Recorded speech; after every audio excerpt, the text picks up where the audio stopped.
Yuk kita bikin nasi rendah gula alias low carbo rice. Ini super gampang ya karena aku pakai Idealife mini rice cooker low carbo tipe IL110B.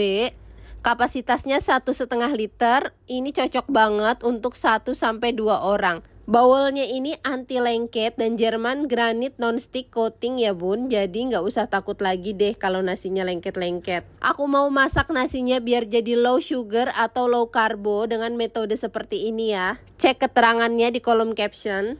Jangan lupa dipencet mode yang low sugar rice ya. Dengan metode ini bisa mereduce sugarnya itu sampai 50% ya bun. Jadi aman banget nih buat kita konsumsi nasinya sehari-hari. Ini juga jadinya nasinya lebih sehat.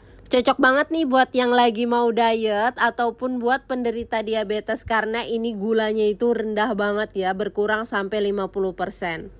Mini rice cooker low sugar dari Idealife ini juga simple banget karena dia kecil, bisa dibawa kemana-mana buat piknik ataupun buat dibawa di kosan.